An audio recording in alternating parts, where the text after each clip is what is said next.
Hello, everyone, and thank you for joining us for our second virtual wine dinner. Thanks for joining me, Tim Buchanan, from Fino, and Chef Tom, aka Silent Tom. You're gonna see and hear from him a little bit more later. These virtual wine dinners we started during Corona just as a way of doing something fun and exciting, and a way of showcasing kitchen talents and letting our wine director Natalie showcase different wines and pairings and the importance of food and wine, and also just to have something fun to do for ourselves, for the guests. And we're excited to have Greece be our second one. This particular one, Natalie and I were in the office talking Greek wine and realized how much sadness we felt that we were not able to travel at the moment, and how Greece is beautiful and their wines are really charismatic and amazing and underrepresented in Charlotte. So we thought it'd be a fun one to do, and the food is delicious as well. So Chef Tom and Natalie created a three-course menu with really nice dishes, really fantastic pairings. I've enlisted the help of two of our most knowledgeable and passionate team members here, Nick and Tyler. They'll help describe the wines as well as Tom helping with the plating and the background of the dishes.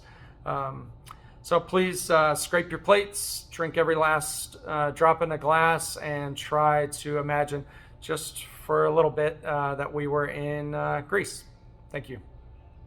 Oh, right then. Hello.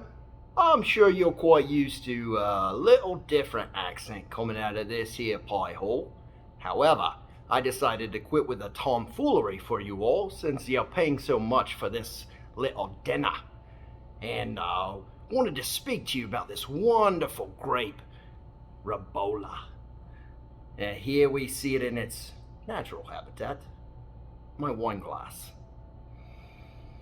Oh, this beautiful grape is grown on the island of Ionia. Some may call it the Ionian Islands. Now, it is made by a consortium I like to call, since they control 85% of the grape growing, but they call themselves a cooperative of Cephalonia. Yes, that's it, Cephalonia. Uh, On the nose, you may detect notes of stone fruit, peach maybe, and some lovely white flowers. But where it really gets interesting is in the glass.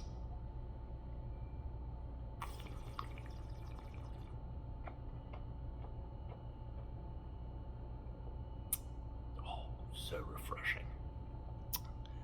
There it expounds into so much more, where you get wonderful, bright acidity, giving you something that reminds you of lime zest, and also quite a good bit of minerality with a hint of salinity as well. Very dynamic and refreshing wine to start a meal with. Ends on the palate with a nice bit of herbaceousness, hence why wonderful Silent Tom paired it with a tomato and tarragon cake, I do believe. He's quite a smart one, but doesn't speak much. Anywho, the wine itself is refreshing on its own. Some may be inclined to sit on a porch all day and pound the entire bottle. However, I do find that the acidity, for me, calls for some wonderful food, especially something with a little bit of fat in it. Something like a nice cheese. The feta, in this case, should work quite wonderfully. Well, I hope to see you all in the future and enjoy this endeavor as we venture to Greece.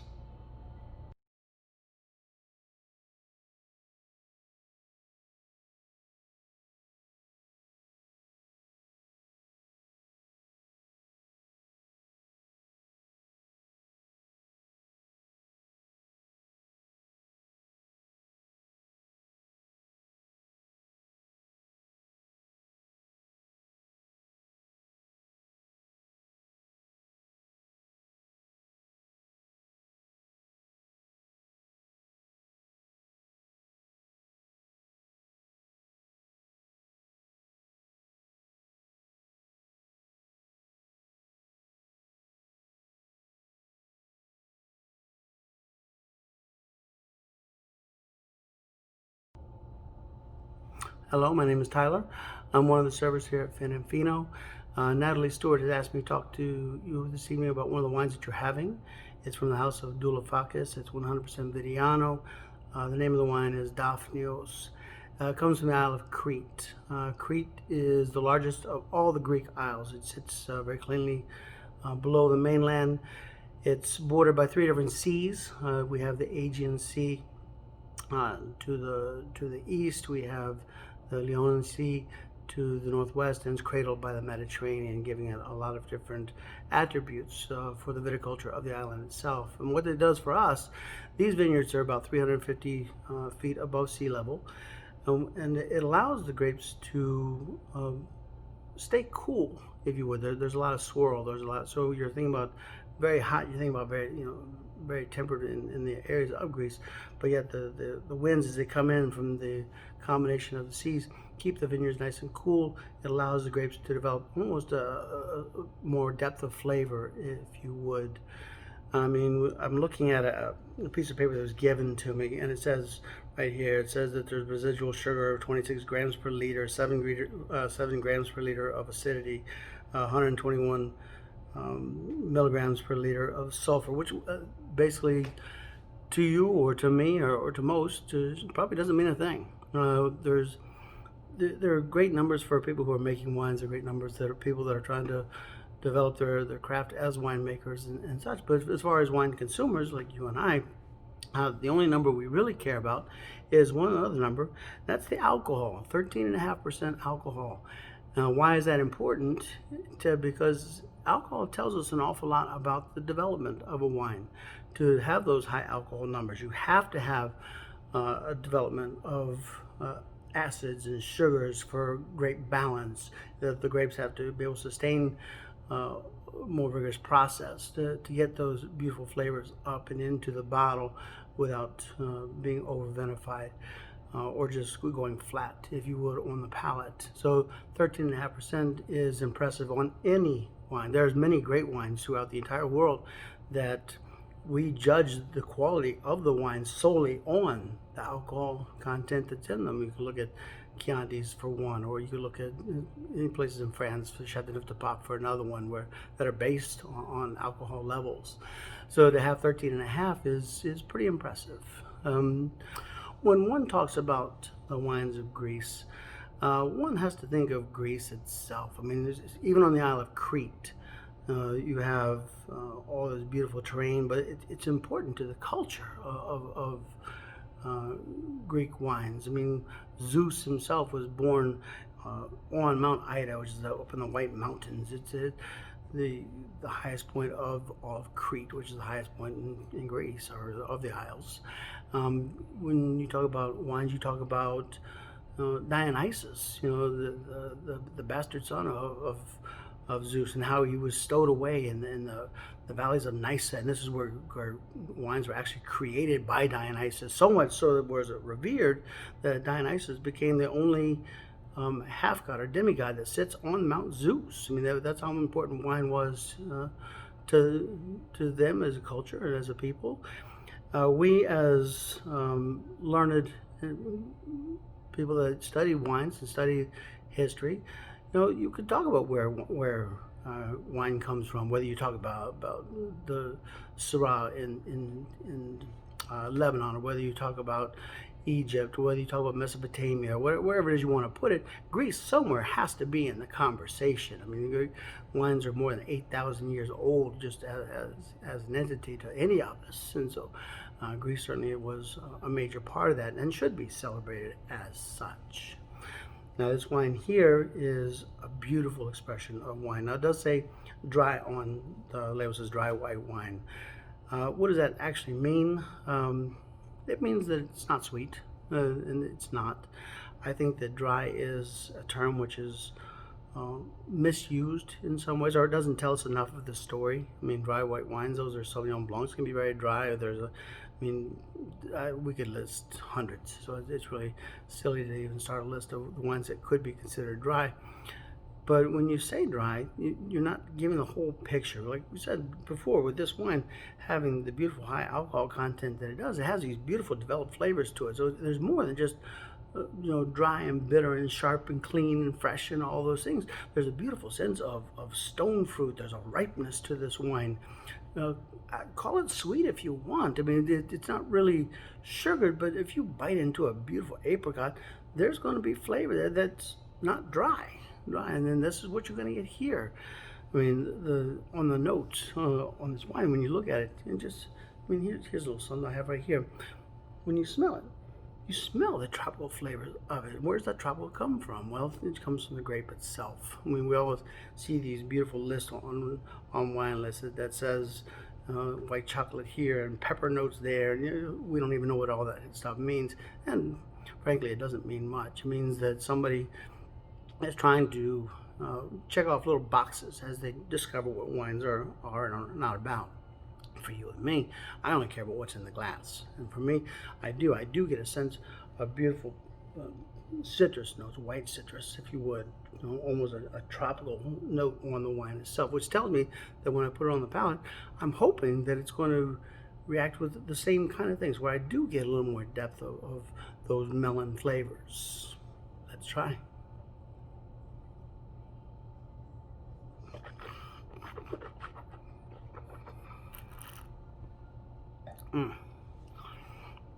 And that's exactly what we find. We find that we get those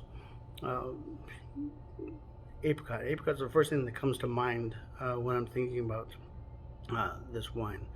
A little bit of citrus. The citrus is more of an orange citrus. Bergamots, if you would, it comes to mind.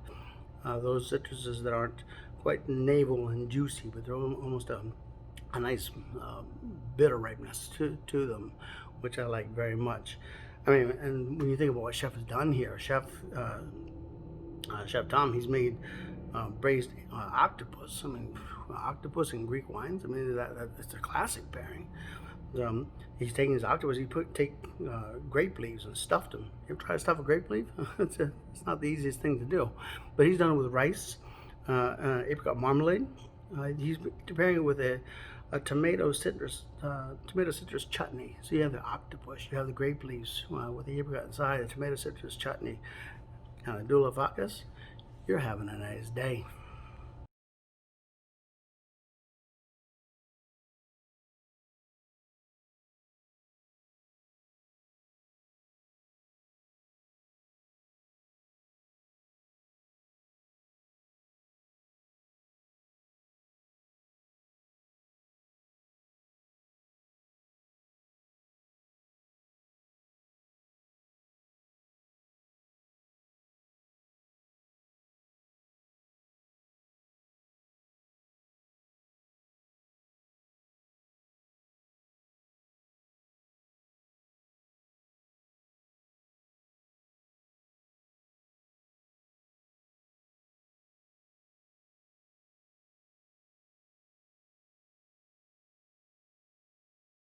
Welcome back. We should be 2 courses in. Had a Vidiano, should have had a Ribolo, and I'm left with a 3rd course, which is our sole red wine for the evening. Antonopolis Vineyards, red blends from Antonopolis Vineyards, specifically their private collection. This wine is from the northern part of the Peloponnesian Peninsula, which is just kind of hanging to the south of Greece. It's about a couple hours west of Athens. Hilly terrain, mostly sand and clay in the soil. This particular blend is 2 grapes. One Mavrodaphne, which is native to Greece, and probably most of us have never had before, and then the other is Merlot. So it's 60% Mavrodaphne and 40% Merlot. Mavrodaphne is most typically used to make a sweet wine in Greece, Mavrodaphne de Petrus, which is a signature sweet wine there. In this case, they're using it to make a dry wine. Even though there's a touch of residual sugar left in the final product, it's more to add richness and less about the sweetness. And then they blend with Merlot, 40% Merlot, which is a decent amount of Merlot. Merlot adds, a lot of times with wine blending, Merlot adds body, it adds plushness, mouthfeel, texture. It's that's why it's used a lot in blending, is you kind of get some of the structure from another grape, and then you could use Merlot to round the wine out and really make it a nice blend. So this is a fantastic blend, 60%, like I said, Maverdaphne, 40% Merlot. It sees 10 to 12 months in oak, which you can pick up on a little on the nose, definitely in the palate. You'll probably get like the cinnamon vanilla toast, which usually comes from oak. In addition, really nice cherry and plum flavors on this wine, like a savory cherry. A lot of that comes from the Maverdaphne. Some of that from the Merlot, but predominantly from the Maverdaphne. Tom has paired this with lamb, really nice lamb dish. Helps that it's on the bone, adds a depth to the meat. The savoriness of the dish with the savoriness of the wine really going to complement themselves nicely. Eggplant, and then Tom did a plum infused oil, which you've probably either smelled or tasted already, and that just really ties back in the aromatics and the fruit components of the wine. So I think a really fantastic wine, nice way to finish. I'm glad Natalie chose to have a red wine represented, not just the whites, because Greece makes fantastic reds as well. They're just lesser well known for it. So enjoy, prost, toast. Thank you.